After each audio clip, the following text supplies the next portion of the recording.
All right, so get this. Somebody just pulled off a heist. It's like straight out of a movie. Oh, They got away with, get this, 10.4 million in bespoke jewelry. wow. And, oh yeah, Yeah. another 150,000 pounds in Hermes handbags. Wow. Unbelievable. This was a lone burglar who hit a mansion Okay. near Avenue Road in Primrose Hill. Okay, so we're talking serious money here. Oh yeah, I mean, in Primrose Hill, a normal house can cost like 26 million pounds. Right.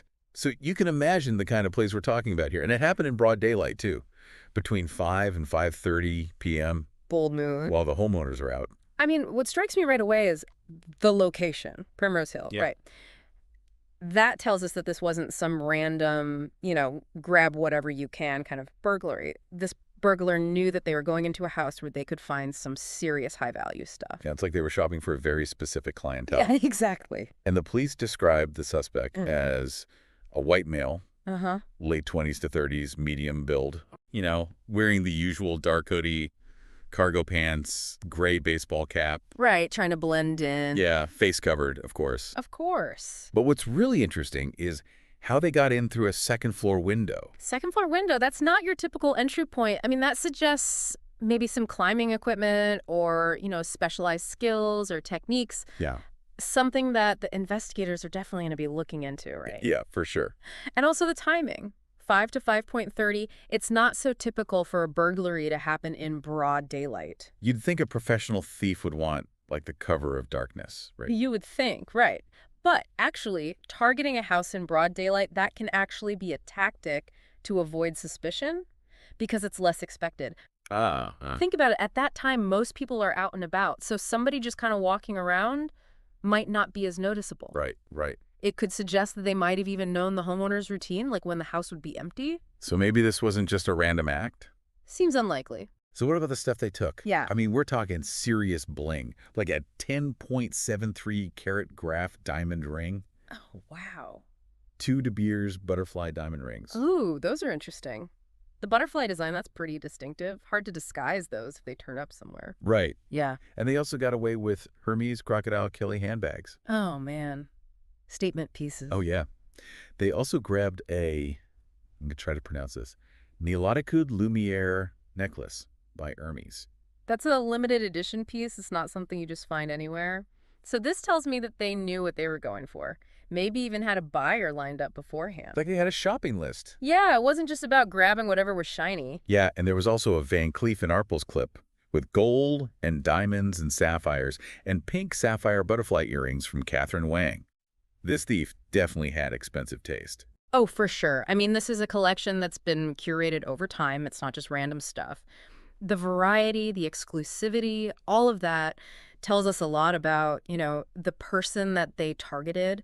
We're looking at someone who really appreciates, high-end stuff, one-of-a-kind pieces. Okay, so this was not your average smash and grab. Definitely not. But here's where it gets even crazier. The family is offering £500,000 reward. You're kidding. Yeah. £500,000 for information leading to the arrest and conviction of the suspect. Wow. And on top of that, they're offering a 10% reward for any of the recovered items. Okay, that is a lot of money. I mean, it speaks to how much these items are worth. Yeah. But it also says something about how important they are to the family. Like, there's some sentimental value there, too, Yeah, for sure. But wouldn't a reward like that make the thief even more cautious, knowing that anybody could be looking to turn them in? Yeah, that's a good point. I mean, what if somebody just stumbles upon one of those De Beers rings? Right. What would you do? Would you go for the reward, or would you be too worried about, getting mixed up in something dangerous? I know, I'd be tempted. Like, imagine just chilling on a beach somewhere with all that reward money. Right. But then again, crime doesn't pay, or so they say. And those items are going to be really hard to sell without drawing attention. Yeah, that's true. They're unique pieces. They're high profile. Exactly. So what do you think the thief will do?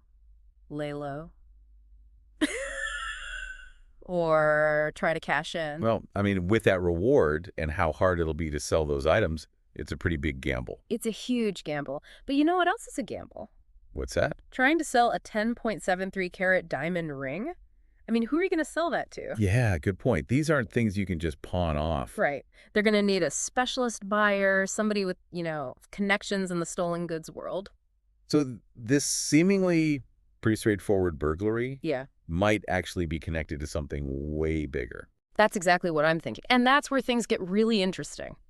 Yeah, it really does Yeah. make you think, like, how professional are we talking here? It's not just your average thief, is it? Right, like this is next level. I think so. The items they chose, how they got in, the timing. I mean, it all points to planning. It points to expertise. Yeah. And, if we're talking about a whole network being involved, then things get even more complex with that reward. In what way? Well, think Yeah. of it. You're in a criminal organization, Yeah. right? Loyalty, trust, that's everything. Now, suddenly, somebody in your circle knows about this job. Yeah. Maybe they were even involved. And there's this giant reward just dangling out there. Tempting, right? Right. I mean, even if you're already involved in some shady stuff, Yeah, £500,000 is life-changing money. exactly. It could cause some real problems. Mhm. Tension, paranoia, even people turning on each other. And that's not even considering all the people outside the organization who are now on the lookout for these things, Yeah, everyone wants a piece of that reward. It's like a ripple effect going out from the crime. Reminds me of that movie Reservoir Dogs. Oh, yeah. After the heist goes wrong, everyone's suspicious of each other. Right, it's that classic thing, high-stakes situation. Yeah. Trust breaks down, Yeah, chaos. makes sense. So this reward, maybe it's more of a curse than a blessing. Could be. Complicates the investigation, Yeah. creates tension, Right. maybe even puts lives in danger. So it's a dangerous game. But what about the family? The victims in all this. They've lost so much. Not just millions in possessions, Right. but stuff that probably had a lot of sentimental value Oh, absolutely. Imagine family heirlooms, Yeah. things passed down. for generations. Yeah, that kind of loss. You can't put a price on it. Exactly. And now they're out there somewhere, Yeah. maybe being passed around Don't know. in the criminal world. That's got to be tough. It's heartbreaking. It's more than just a theft, It's like they're taking these objects and they're just turning them into commodities, Yeah. stripped of all meaning. Stripped of their history. Exactly. And it brings us back to that question we asked earlier. What would you do if you came across that stolen jewelry? It's a tough one, isn't it?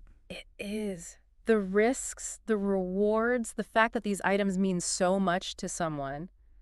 Do you cash in or do you do something else? Yeah, it's a question of values, I guess. What do you think is the right thing to do? Hard to say. No easy answers.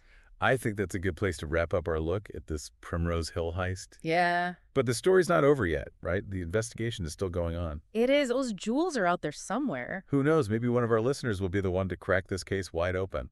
That would be something. And if you do happen to find a butterfly diamond ring just lying around, Yeah. discretion might be the best policy. Wise words. Well, that's it for this episode's deep dive into this crazy case. It's been fascinating. Be sure to join us next time when we'll take another deep dive into, well, who knows what. The world is a crazy place. But until then, keep your eyes open out there. Oh, You yeah. never know. You might see that Nilotica Lumiere necklace on someone at a fancy restaurant Yeah, looking a little suspicious. right. Like they don't quite belong. Exactly. Or maybe you're, I don't know, browsing online, Uh-huh. and there it is. Wait. Those pink sapphire butterfly earrings just sitting there in some auction. Wouldn't that be something? It's like we're all in a detective movie now. Right. But the clues are diamonds and designer bags. Yeah, high stakes, high fashion detective work. But seriously, remember, this isn't a game. This is real life, and real people have been hurt by this. Yeah, good point. It's easy to get caught up in the excitement of it all, It is. but it's important to remember there are consequences. Exactly. So, yeah, be curious, stay engaged, but stay safe. Right, safety first. Well, I think that about wraps up our deep dive into this Primrose Hill heist. It's been a wild ride. But as we've seen, the world of high-stakes crime, it's not all glitz and glamour. No, definitely not. There are real consequences for everyone involved. It's a world of tough choices Yeah. where every decision has a ripple effect. Exactly. So stay informed, stay curious, but most importantly, stay safe out there. Well said. And until next time, happy sleuthing, everyone.